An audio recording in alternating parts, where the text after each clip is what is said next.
Hello friends, मैं विवेक। आप सभी को एमबी जीनियस चैनल पे स्वागत है। आज मैं फिर आया हूँ पद परिचय से संबंधित एक और महत्वपूर्ण वीडियो लेकर के। इससे पहले पद परिचय से 3 वीडियो हम अपलोड कर चुके हैं। अगर वो नहीं देखे होंगे तो नीचे डिस्क्रिप्शन बॉक्स में भी उसका लिंक दे देंगे, उसे भी जाकर के देख लीजिएगा। इसमें पद परिचय ही नहीं, पद परिचय में बहुत सारा टॉपिक इस टॉपिक से क्लियर होता है। जैसे इसमें से क्लियर होता है noun, pronoun, adjective, verb, adverb मतलब संज्ञा, सर्वनाम, विशेषण, क्रिया। ये सारा टॉपिक इस टॉपिक से क्लियर होता है। इसीलिए यह टॉपिक सुनने में एक बहुत छोटा सा टॉपिक लगता है कि पद परिचय, लेकिन इस टॉपिक में बहुत सारा टॉपिक क्लियर होता है। इसीलिए यह एक वीडियो में इसको बनाना पॉसिबल है नहीं, इसीलिए हम पार्ट बाय पार्ट ला रहे हैं ताकि आप लोग को अच्छा से समझ में आए। तो ये पार्ट 4 है पद परिचय से संबंधित। इस वीडियो में हम क्या पढ़ने वाले हैं, तो इस वीडियो में हम लोग मेनली पढ़ने वाले हैं क्रिया से संबंधित पद परिचय। और इस वीडियो में क्रिया को हम इस तरह से समझेंगे कि क्रिया से कभी क्वेश्चन गलत नहीं होगी। क्रिया क्या है, क्रिया कितना टाइप का होता है, इस सब इस वीडियो में हम समझने वाले हैं। क्रिया होता क्या है, क्रिया किस प्राणी का नाम है, ये सब इस वीडियो में हम समझने वाले हैं। तो स्टार्ट करते हैं पद परिचय। जैसा कि हम लोग पद परिचय का मतलब बहुत पहले पता चल चुका है, क्योंकि हम इससे पहले 3 वीडियो और अपलोड कर चुके। उस तीनों वीडियो में हम पद परिचय को थोड़ा थोड़ा रिकॉल करवाए हैं। इसमें भी थोड़ा सा रिकॉल करवा देते हैं कि पद परिचय होता क्या है। तो देखिए, पद परिचय कहने से ही, नाम लिखने से ही पता चल रहा है कि परिचय देना, मतलब इस पद का परिचय देना। अब परिचय क्या होता है ये किसे नहीं पता। आपका भी कोई परिचय पूछता होगा ना कोई, तो आप क्या बताते होंगे, अपना परिचय बताते होंगे। आप कहाँ से हैं, कहाँ के रहने वाले हैं, क्या आपका नाम है, ये सब आप पर अपना परिचय देते होंगे। तो इसी तरह से इस पद का परिचय देना रहता है। अब हम लोग समझते हैं सबसे पहले कि पद क्या होता है। तो कोई भी शब्द को ही पद बोला जाता है। क्या, कोई भी शब्द को ही पद बोला जाता है। जैसे में से हम एक शब्द लिखे कि राम। राम क्या है, एक शब्द है। अभी ये सिंगल है तो शब्द कहलाता है, लेकिन यही राम कोई वाक्य में यूज हो जाए तो वह शब्द नहीं कहला करके पद कहलाता है। जैसे राम जाता है, अब ये सिंगल वर्ड नहीं है, सिंगल शब्द नहीं है, ये एक वाक्य में यूज हो गया, तो इसको हम शब्द नहीं बोलेंगे, तो इसको क्या बोलेंगे, पद बोलेंगे। ये भी एक पद है, ये भी एक pद है, राम भी एक पद है, जाता है ये भी एक पद है।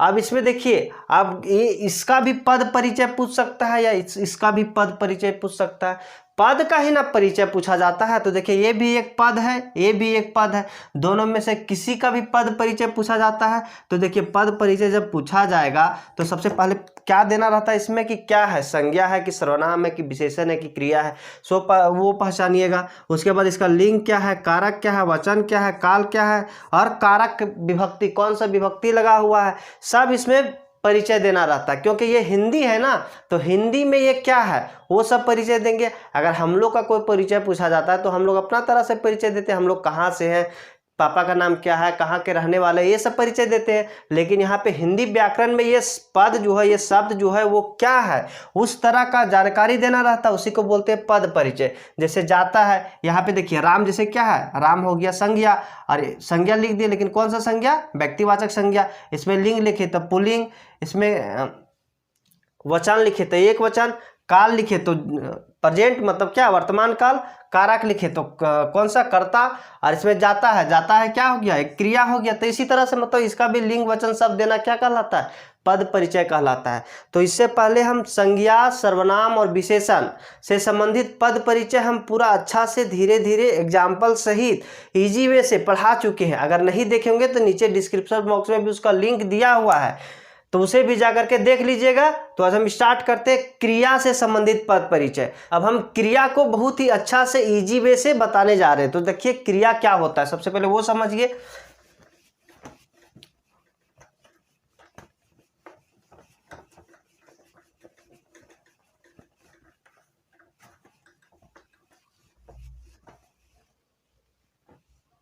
देखिए, क्रिया, सबसे पहले ये समझिए कि क्रिया होता क्या है। तब वैसा शब्द जिसको बोलने से किसी काम होने का आभास हो, वैसा ही शब्द को क्रिया बोला जाता है। जैसे हम कुछ बोले, पढ़ना, पढ़ना हम बोले, इससे आपको क्या फील हो रहा है कि कोई व्यक्ति पढ़ रहा है, तो वो एक तरह का क्या है, काम है ना। खेलना, चलना, दौड़ना, लिखना, खाना, ये सब क्या है, एक तरह का काम है। तब वैसा शब्द जिसको बोलने से किसी काम का होने का बोध हो, उसी को क्या बोला जाता है, क्रिया। क्या बोला जाता है, क्रिया। अब रही बात कि क्रिया आया कहाँ से। सबसे पहले क्रिया का डिफिनेशन समझ गए, क्रिया का डिफिनेशन समझ गए।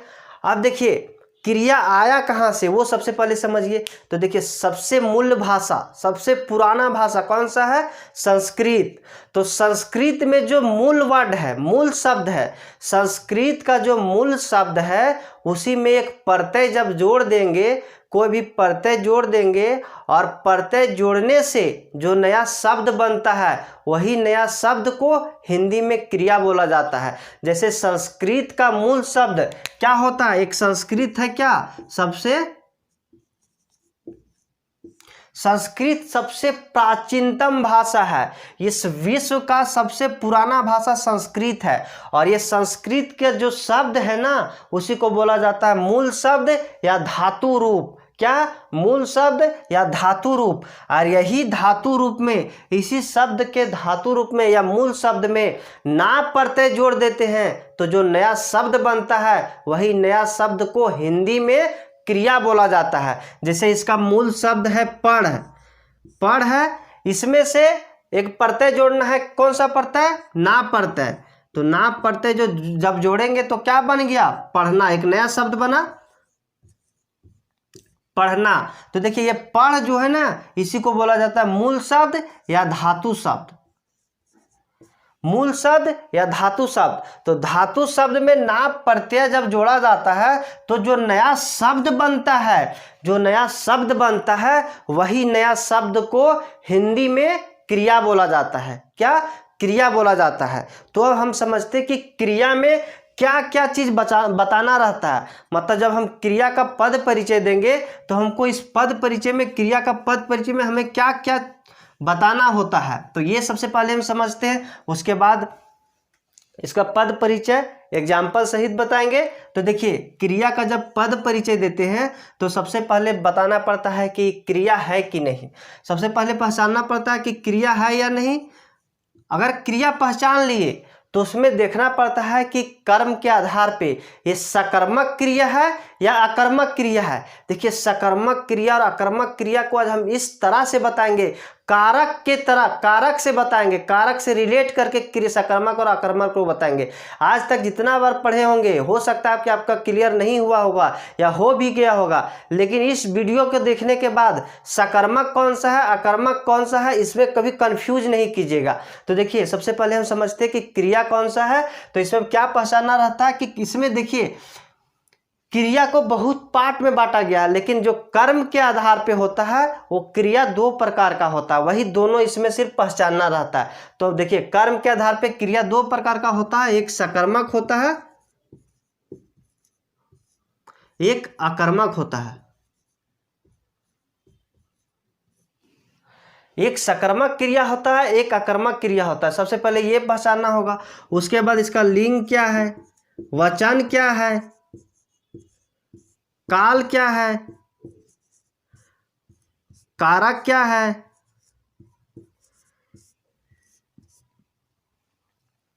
आप जितना कुछ भी परिचय दे सकते हैं। इसमें वाच्य भी बता सकते हैं कि कौन सा वाच्य है। जैसे वाच्य अगर नहीं पढ़े होंगे तो वाच्य भी हम अपलोड कर चुके हैं इस वीडियो में। वाच्य देखने के बाद वाच्य से आपको कन्फ्यूजन नहीं होगा। वाच्य भी आपका एग्जाम में, 10th बोर्ड एग्जाम में वाच्य से भी क्वेश्चन आता है 4 नंबर का। तो नहीं देखे होंगे तो उसे भी जा करके देख लीजिएगा। तो देखिए वाच्य क्या है ये भी बता सकते हैं। और क्या बता सकते हैं कि इसमें धातु रूप क्या है। धातु रूप क्या है, देखिए क्रिया जो शब्द बना है कोई भी धातु से ना बना है। मतलब संस्कृत का जो मूल शब्द है उसी को क्या बोला जाता है, धातु। तो उसमें कौन सा धातु है ये भी बताना रहता है। तो देखिए धातु, उसके बाद और कारक का, कर्ता का संकेत। कर्ता का संकेत मतलब इस क्रिया के लिए कर्ता कौन सा है इसका संकेत भी बताना क्या कहलाता है, पद परिचय। तो हम स्टार्ट करते हैं। सबसे पहले लिंग, वचन, काल, कारक, ये सब तो हम पहले भी पढ़ा चुके हैं प्रीवियस वीडियो में। जो 3 वीडियो अपलोड किए हैं उसमें सारा में बताए हैं कि लिंग कैसे पहचानेंगे, वचन, काल, कारक, वाच्य, धातु इसमें बताते हैं। और क्रिया। सबसे पहले क्रिया स्टार्ट करते हैं, उसके बाद जब एग्जाम्पल लेंगे तब लिंग वचन काल कारक को अच्छा से समझेंगे। तो सबसे पहले समझते हैं कि क्रिया क्या होता है। तो हम तो क्रिया समझ गए कि वैसा शब्द जिसको बोलने से किसी काम का होने का आभास हो, वैसा शब्द को ही क्या बोला जाता है, क्रिया बोला जाता है।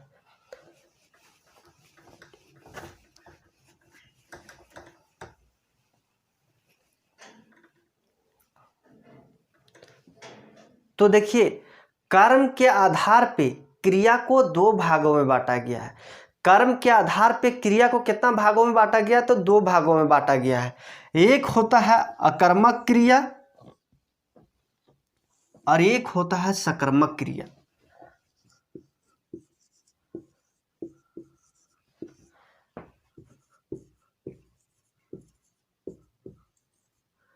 अब देखिए, रही बात किसे बोलेंगे अकर्मक क्रिया, किसे बोलेंगे सकर्मक क्रिया।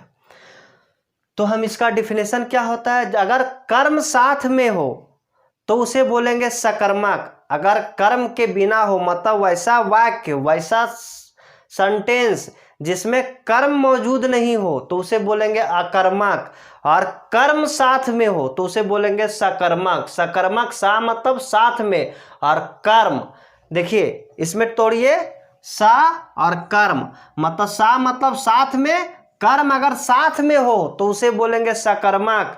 आ मतलब नहीं, मतलब नहीं है, कर्म नहीं है, आ का मतलब नहीं होता, हिंदी में आ का मतलब नहीं होता है, तो नहीं है कर्म, तो उसे बोलेंगे क्या, अकर्मक। अब कर्म क्या होता है ये समझना होगा। तो देखिए, एक और डिफिनेशन इसका होता है कि अगर क्रिया का प्रभाव कर्म पर पड़े तो सकर्मक होता है, क्रिया का प्रभाव कर्म पर नहीं कर्ता पर पड़े तो उसको क्या बोलेंगे, अकर्मक बोलेंगे, क्योंकि इसमें कर्म रहता ही नहीं है, तो इसमें कर्म पे प्रभाव पड़ेगा कैसे। तो सबसे बात रही अब बात क्या, कि हम कर्म को पहचानेंगे कैसे, कर्म को कैसे पहचानेंगे। तो देखिए, कर्म को पहचानने के लिए एक सिंपल सा डिफिनेशन, अगर हम इस तरह बोले कि क्रिया का प्रभाव कर्म पर पड़े तो उसे बोलेंगे सकर्मक, और क्रिया का प्रभाव कर्ता पर पड़े तो उसे बोलेंगे अकर्मक। इस तरह डिफिनेशन सुनने में सिंपल लगता है लेकिन पहचानने में बहुत टफ लगने लगता है। लेकिन देखिए, हम जिस तरह से बताएंगे उस तरह से आप अगर कीजिएगा तो कर्म है कि नहीं वो सिंपल आसानी से पहचान लीजिएगा। तो देखिए, इसमें क्या करना है कि क्रिया से पहले क्या लगा करके क्वेश्चन पूछना है। जैसे में से एक एग्जाम्पल लेते हैं हम, राम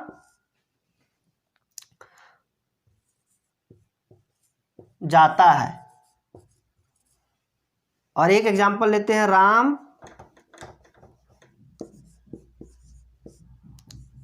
पत्र लिखता है। तो देखिए, इसमें से क्रिया कौन सा है, जाना, इसमें से क्रिया कौन सा है, लिखना।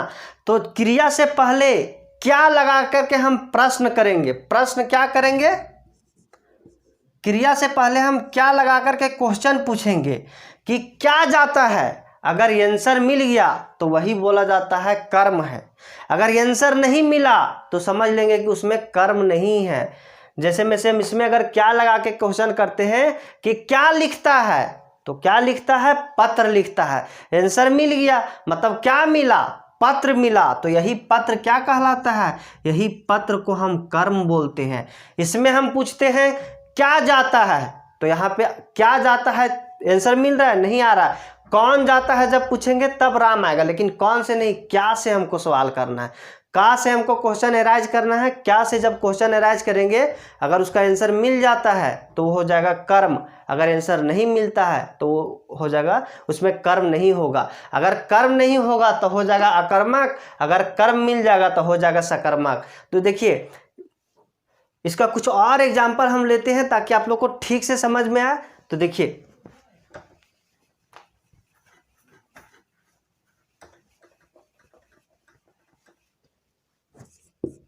मोहन चलता है,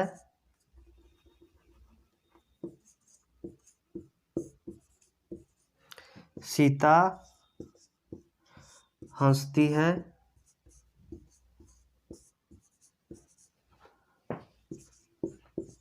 राजू टीवी देखता है,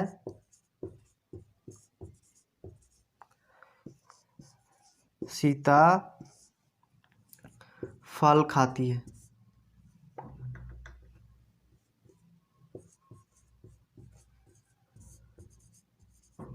देखिए ये हम 4 एग्जाम्पल लिए, इसमें से हम लोग को पहचानना कि कौन सा सकर्मक है कौन सा अकर्मक है।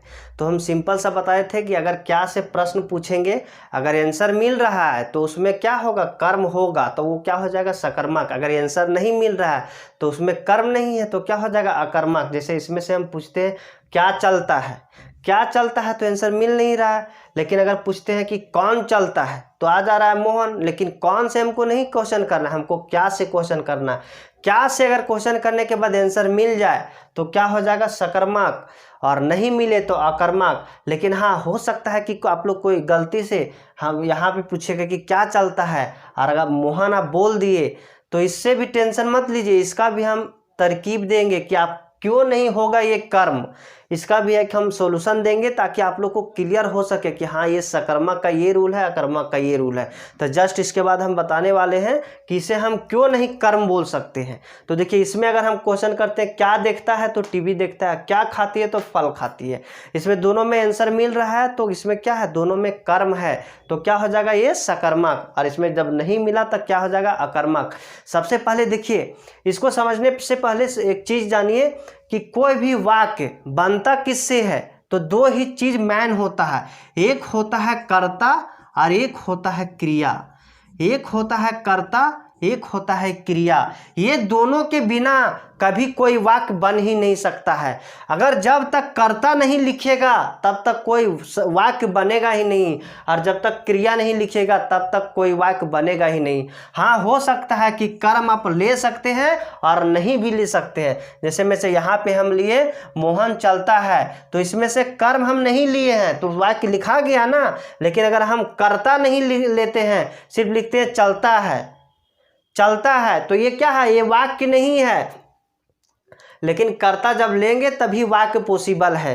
तो देखिए, और कर्ता किसको बोलते हैं, तो वाक्य में जो लीडर होता है उसी को कर्ता बोला जाता है। वाक्य में जो करने वाला होता है उसी को कर्ता बोला जाता है। जैसे देखिए मोहन चलता है, यहाँ चलने का काम कौन कर रहा है, मोहन, तो ये क्या हो जाएगा, कर्ता। सीता हंसती है, यहाँ हंसने का काम कौन कर रहा है, तो सीता कर रही है, तो ये क्या हो जाएगा, कर्ता। ये क्या हो जाएगा, कर्ता। ये कर्ता हो गया, ये भी क्या हो गया, कर्ता। अब यहाँ पे हम अगर क्वेश्चन करते हैं कि क्या चलता है, मान के चलिए हम गलती से ही बोल दिए कि मोहन चलता है, लेकिन यहाँ देखिए मोहन क्या है, कर्ता है। ये जब कर्ता है तो कर्म हो सकता है, एक ही शब्द दो कारक नहीं हो सकता, यही कर्ता यही कर्म नहीं हो सकता है। एक वाक्य में जो एक शब्द होता है वो कोई एक ही कारक हो सकता है, चाहे कर्ता होगा, चाहे कर्म होगा, चाहे क्रिया होगा, जो भी होगा एक होगा। तो ये जब जान रहे हैं कि करता है, तो यहाँ पे हम क्वेश्चन कर रहे हैं क्या चलता है। अगर गलती से हम मोहन बता दिए कि मोहन चलता है तो ये तो करता है, तो क्या ये कर्म होगा, नहीं होगा। मतलब कर्म नहीं मिल पा रहा है, यहाँ पे करते को हम बता दे रहे हैं कि कर्म मिल जा रहा है, तो ये क्या है, ये रॉन्ग है। तो ये क्या हो जाएगा, अकर्मक क्रिया, क्योंकि इसमें कर्ता नहीं मिला। इसमें हम देखते हैं कि क्या देखता है, तो टीवी देखता है। इसमें देखिए कर्ता कौन है, इसमें कर्ता है राजू, करने वाला को कर्ता बोलते हैं, तो राजू ने ही टीवी देख रहा है, काम करने वाला कौन है, राजू, तो ये क्या हो गया, कर्ता। और यहाँ पे ये टीवी जो है सो क्या हो गया, कर्म। क्या हो गया, कर्म। तो इसमें कर्म मिल गया तो होता है सकर्मक, और कर्म नहीं मिला तो हो जाता है अकर्मक। अब सबसे कंफ्यूजिंग वाला एग्जाम्पल, पेड़ से पत्ते गिरते हैं और पक्षी आकाश में उड़ती है। क्या, पेड़ से पत्ते गिरते हैं और पक्षी आकाश में उड़ती है। ये दोनों एग्जाम्पल को हम समझते हैं कि सकर्मक है कि अकर्मक है।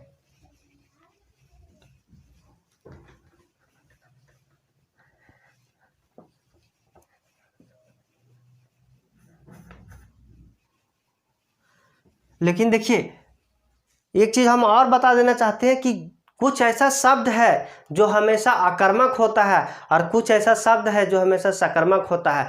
जैसे आकर्मक शब्द हम लिखे तो देखिए सोना, सोना मतलब ये स्लीपिंग वाला जो सोना, जो रात में सोते हैं वो सोना है, गोल्ड वाला नहीं है। सोना, उठना, चलना, हंसना, उड़ना। ये क्या है? ये अकर्मक क्रिया है। क्या है? अकर्मक क्रिया है। और सकर्मक क्रिया में हम लिखते हैं तो क्या? पढ़ना, लिखना, खाना, पीना, देखना। देखिए ये सब जो क्रिया है वो क्या है? सकर्मक क्रिया है। जैसे में हम लिखे कि राम खाता है, राम खाता है, तो यहाँ पे हम क्या लगाकर क्वेश्चन करते हैं? क्या खाता है? क्या खाता है? तो कुछ आपको मिल रहा है? नहीं मिल रहा है, लेकिन फिर भी ये सकर्मक है। सकर्मक क्यों है? क्योंकि देखिए ये जब खा रहा है तब कुछ ना कुछ खा रहा होगा, चाहे आम खा रहा होगा, चाहे चावल खा रहा होगा, चाहे कुछ भी खा रहा होगा, लेकिन खा रहा होगा। तो राम खाता है, इसमें कर्म छुपा हुआ है, तो ये भी क्या हो जाएगा? सकर्मक क्रिया। राम खाता है, क्या खाता है? मान के चलिए आम खा रहा होगा, तो मिल रहा है आंसर, आम खाता है, या चावल खाता है, केला खाता है, सेब खाता है, कुछ ना कुछ खा रहा है, तो ये भी क्या हो जाएगा? सकर्मक क्रिया। देखिए हमेशा इसमें पढ़ना होगा, तो कुछ ना कुछ पढ़ रहा होगा, चाहे बुक पढ़ रहा होगा, चाहे लेटर पढ़ रहा होगा, कुछ ना कुछ पढ़ रहा होगा, लिख रहा होगा तो कुछ लिख रहा होगा, पत्र लिख रहा होगा, दोहा लिख रहा होगा, या अपना नाम ही लिख रहा होगा, लेकिन कुछ ना कुछ लिख रहा होगा। इसमें खाना कुछ ना कुछ खा रहा होगा, पीना कुछ ना कुछ पी रहा होगा। तो ये क्या है? ये जो है सो हमेशा सकर्मक क्रिया होता है, चाहे उसमें कर्म आपको छुपा रहे, चाहे दिखा के दे दिया रहे, तो ये क्या होगा? सकर्मक। और यहाँ पे जो ये है सोना, उठना, चलना, हंसना, उड़ना, ये क्या है? अकर्मक क्रिया है।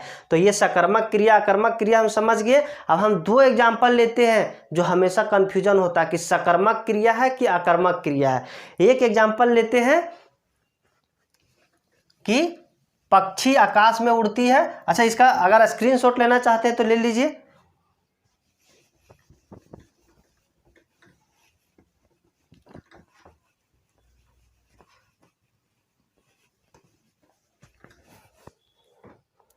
एक एग्जाम्पल लेते हैं,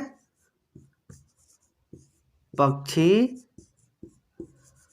आकाश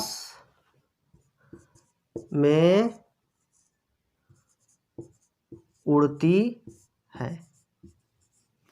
एक लेते हैं, पेड़ से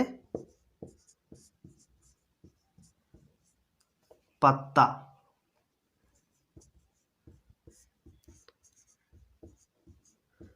गिरता है। अब आप लोग बताइए ये सकर्मक क्रिया है कि अकर्मक क्रिया है? मतलब कौन सा क्रिया है इसमें? सकर्मक क्रिया है कि अकर्मक क्रिया है? इसमें सकर्मक क्रिया है या अकर्मक क्रिया है? आप लोग बताइए। क्या देखिए इसमें क्या है? उड़ना, और क्या है? गिरना। तो उड़ना और गिरना, इससे पहले हम क्या लगा करके क्वेश्चन करते हैं? अगर आंसर मिल गया तो क्या बोले थे कि सकर्मक, आंसर नहीं मिला तो क्या होगा? अकर्मक। तो देखिए क्या उड़ता है? तो पक्षी उड़ती है। क्या गिरता है? तो पत्ता गिरता है। दोनों में हमको आंसर मिल जा रहा है, तो ये क्या होना चाहिए? होना चाहिए क्या? सकर्मक। लेकिन हम जब सकर्मक आप लोग को आंसर दीजिएगा तो हम बोलेंगे रॉन्ग। क्या बोलेंगे? रॉन्ग। क्यों रॉन्ग बोलेंगे उसको अब हम समझते हैं। तो देखिए हम क्या बोले थे इससे पहले कि कोई भी वाक्य बिना कर्ता का नहीं बनता है। क्या? बिना कर्ता का नहीं बनता है। और कर्ता किसको बोलते हैं? जो करने वाला होता है। जैसे में से इसमें क्या? पक्षी आकाश में उड़ती है, तो यहाँ पे उड़ने का काम कौन कर रही है? पक्षी। तो ये क्या हो जाएगा? कर्ता हो जाएगा। क्या हो जाएगा? कर्ता हो जाएगा। यहाँ पेड़ से पत्ता गिरता है, क्या गिरता है? तो पत्ता गिरने का काम कर, मतलब गिरता क्या है? पत्ता। तो ये क्या हो जाएगा? कर्ता। ये दोनों कर्ता हो जाएगा। अब देखिए एक चीज और बताए थे कि कोई भी शब्द अगर एक कारक हो गया, जैसे ये कर्ता कारक हो गया, तब यही शब्द कोई और कारक नहीं हो सकता। ये सेंटेंस में, ये वाक्य में अब यही शब्द कोई और कारक नहीं हो सकता। एक कर्ता है तो कर्ता ही रहेगा। इसको अब कर्म अब नहीं बोल सकते हैं, ना ही क्रिया बोल सकते हैं, ये सब हम कुछ नहीं बोल सकते हैं। कारक जो 8 होता है उस 8 कारक में हम कुछ भी नहीं बोल सकते हैं। तो ये क्या था? कर्ता। हम यहाँ पे पूछे, देखिए आकाश में, यहाँ पे आकाश में जब लगा हुआ तो कौन सा कारक हो जाएगा? कर्ता ने कर्म को करण से संप्रदान के लिए अपदान से अधिकरण क्या होता है? अधिकरण में पर, तो में किस में आया? अधिकरण। तो ये कौन सा कारक हो जाएगा? अधिकरण। और इसमें देखिए पेड़ से, क्या? पेड़ से, कर्ता ने कर्म को करण से, पेड़ से पत्ता गिरता है, लेकिन यहाँ अलग होने का सेंस दे रहा है, मतलब अलग, पेड़ से पत्ता गिर रहा है, मतलब पत्ता जो है सो पेड़ के छोड़ करके नीचे आ रहा है। तो यहाँ पे जब अलग होने का सेंस देता है, अलग होने का मीनिंग देता है, तो इसमें करण नहीं अपादान कारक होता है। क्या? अपादान कारक होता है, ये अपादान हो गया। अब हम देखिए क्वेश्चन करते हैं, क्या उड़ती है? तो पक्षी उड़ती है, पक्षी उड़ती है, तो इस हिसाब से ये क्या होना चाहिए? कर्म होना चाहिए। क्या गिरता है? पत्ता गिरता है। दोनों में हमको आंसर मिल जा रहा है, लेकिन देखिए उससे पहले हम देखेंगे कि ये हम कर्म जो बोल रहे हैं, क्या वो कोई चीज़ है, करता है क्या? तो देखें कि हाँ ये करता है, तो ये कर्म हो सकता है? नहीं हो सकता है। तो इसमें कर्म मिला? नहीं मिला, तो ये कौन सा हो जाएगा? अकर्मक। कौन सा हो जाएगा? अकर्मक। अब यहाँ पे देखते हैं कि पेड़ से पत्ता गिरता है, क्या गिरता है? तो पत्ता गिरता है, और हम देखे थे कि पत्ता क्या था? कर्ता, और इसी को हम कर्म बता रहे हैं। तो क्या ये कर्म हो सकता है? नहीं हो सकता है। जब नहीं हो सकता है तो ये क्या सकर्मक होगा? नहीं, अकर्मक होगा। तो ये मेन रीजन था कि कौन सकर्मक होता है, कौन अकर्मक होता है, इसको हम लोग बहुत बारीकी से समझे हैं।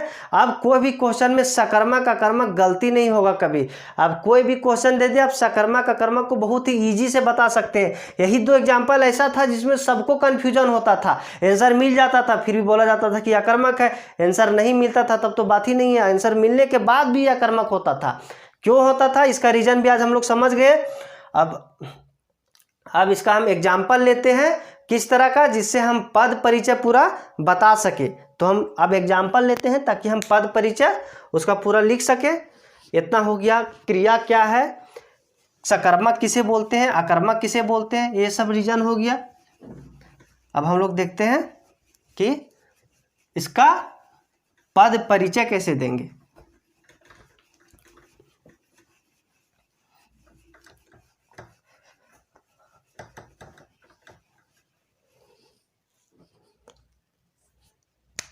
दो एग्जाम्पल लेते हैं।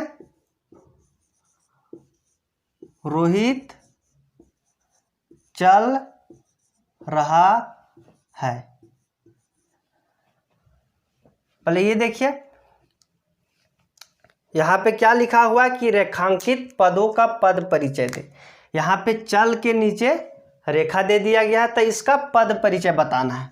तो सबसे पहले देखते हैं कि चल होता क्या है, संज्ञा है कि सर्वनाम है कि विशेषण है कि क्रिया है। तो सबसे पहले देखें कि कोई नाम तो है नहीं, तो संज्ञा होगा नहीं, और कोई नाम के बदले आया है, नहीं आया है, तो ये सर्वनाम भी नहीं होगा। और ये क्या किसी की विशेषता बता रहा है? नहीं, तो ये विशेषता भी नहीं बता रहा। और ये क्या है? चल। चल मतलब चलना, और चलना क्या है? देखिए चलना बोलने से ही होता है कि ये काम हो रहा है। काम किसको बोलते हैं? जिसको करने से हम थकते हैं, उसी को ना काम बोलते हैं। अगर आपको काम नहीं लगता है तो अब चलते रहिए 2 दिन, पता चल जाएगा कि काम है कि नहीं।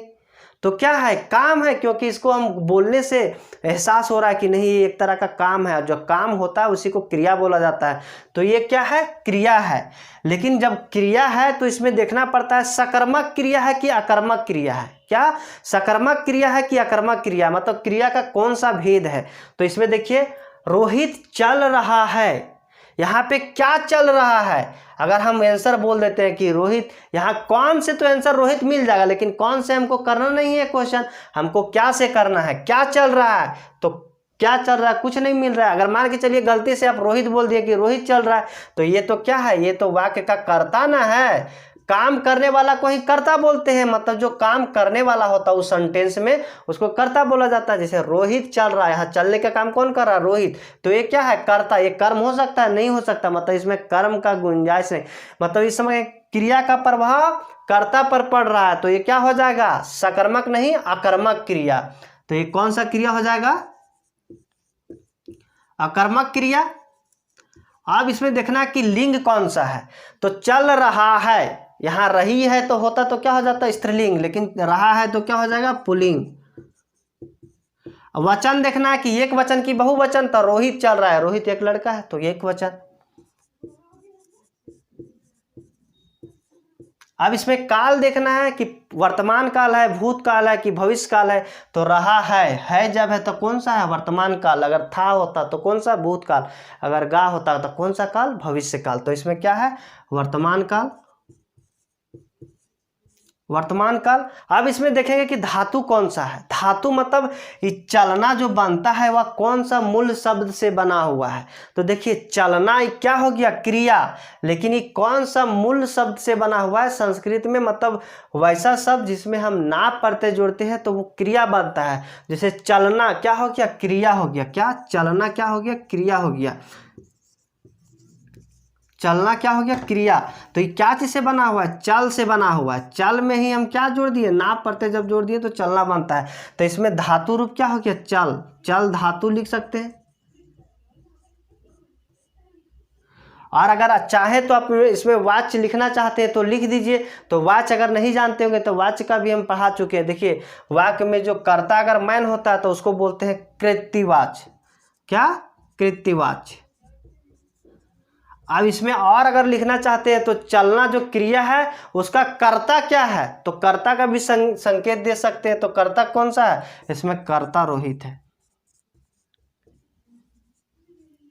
तो ये हो गया पद परिचय। अब इसमें जो आपको नहीं आता होगा आप छोड़ सकते हैं।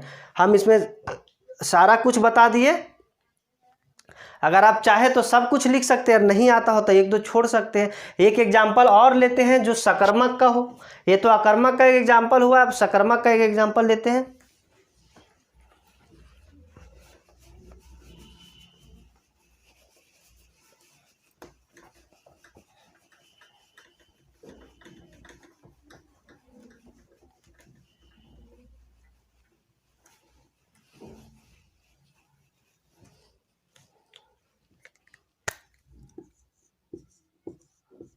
पूनम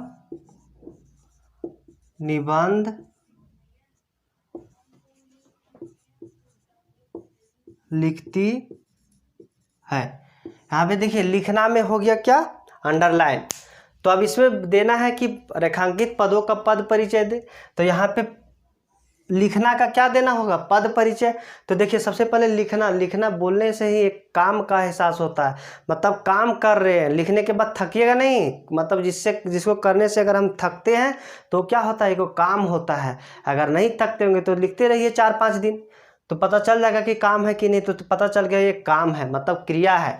अब क्रिया का भेद कौन सा है, मतलब सकर्मक है कि अकर्मक है। हम क्या से क्वेश्चन करते हैं, क्या लिखती है, तो निबंध लिखती है। कर्ता तो ये हो गया ना, जो काम करने वाला होता है उसी को कर्ता बोला जाता है। तो ये कर्ता हो गया, ये कर्ता हो गया। तो निबंध क्या हो गया, ये कर्म हो गया। और कर्म जब मिल गया तो क्या हो जाएगा, सकर्मक क्रिया। तो ये क्रिया कौन सा हो जाएगा, सकर्मक क्रिया।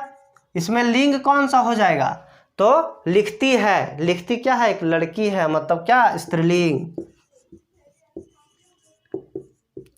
एक वचन की बहुवचन, पूनम निबंध लिखती है। पूनम एक लड़की है तो क्या हो जाएगा, एक वचन। काल कौन सा हो जाएगा, ती। अगर था होगा तो भूतकाल, है तो वर्तमान काल, और गा होगा तो भविष्य काल। तो कौन सा, वर्तमान काल। इसमें धातु क्या है, मतलब मूल शब्द क्या है। लिखना किससे बना है, तो लिख से बना है। क्या, लिख। तो इसका धातु रूप क्या हो जाएगा, लिख।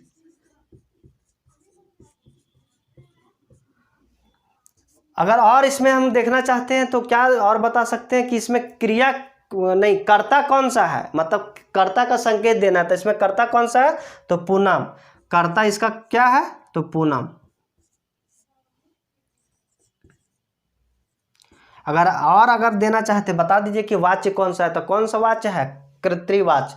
क्योंकि अगर करने वाला कर्ता अगर मैन होता तो उसे बोला जाता है कृत्यवाच्य। अगर वाच्य नहीं देखे होंगे तो वाच्य हम बहुत इजी से बताए हैं, जिसमें कृत्यवाच्य, क्रमवाच्य, भाववाच्य आसानी से बताए हैं। अगर कोई भी वाक्य में कर्ता प्रधान हो तो कृत्यवाच्य कहलाता है, अगर कर्म प्रधान हो तो क्रमवाच्य कहलाता है। अगर ये दोनों प्रधान ना हो, कोई बात भाव प्रधान हो, दोनों जो वर्ड होता है वो वर्ड प्रधान हो, तो उसे बोला जाता है भाववाच्य। इसमें कर्ता प्रधान है क्योंकि लिखने का काम पूनम कर रही है, पूनम निबंध लिखती है, कर्ता प्रधान है तो कृत्यवाच्य हम लिख सकते हैं। तो ये रहा क्रिया से संबंधित पद परिचय। अब एक लास्ट बचा क्रिया विशेषण। क्रिया विशेषण एक अविकारी शब्द है और ये जो था संज्ञा सर्वनाम विशेषण क्रिया, ये विकारी शब्द था। मतलब इसका लिंग वचन काल कारक चेंज होता है, मतलब मेल और फीमेल अगर हम लिंग चेंज कर दिए तो इसमें क्रिया भी चेंज हो जाएगा। ता था तो ती हो गया। जैसे हम यहाँ पे पूनम क्या है, स्त्रीलिंग शब्द है, यहाँ पे हम राम लिखते हैं, राम निबंध लिखता है, यहाँ पे देखिए चेंज हो गया ना क्रिया। तो ये क्या है, विकारी शब्द है। मतलब अगर हम लिंग चेंज करते हैं, जो काल चेंज कर, कुछ भी चेंज करने से अगर चेंज होता है क्रिया तो क्या बोलते हैं, उसको विकारी शब्द बोलते हैं। तो ये विकारी शब्द था। इसके बाद हम अविकारी शब्द में एक क्रिया विशेषण बचा, वो क्रिया विशेषण का पद परिचय हम बता देंगे। तो क्रिया विशेषण के पद परिचय पढ़ने के बाद आपको पद परिचय से एक भी क्वेश्चन छूटेगा नहीं, अगर सब वीडियो आप देख लेते हैं तो। इस वीडियो में आप पद परिचय नहीं, इस वीडियो में आप बहुत कुछ सीखेंगे। संज्ञा क्या होता है, संज्ञा का कितना भेद है, सर्वनाम क्या होता है, सब डिटेल से बताए हुए हैं। तो इसीलिए वीडियो थोड़ा लंबा हुआ है। तो आपको ये वीडियो कैसा लगा वो ज़रूर कमेंट करके बताइएगा। तो आज के लिए इतना ही, तब तक के लिए बाय बाय।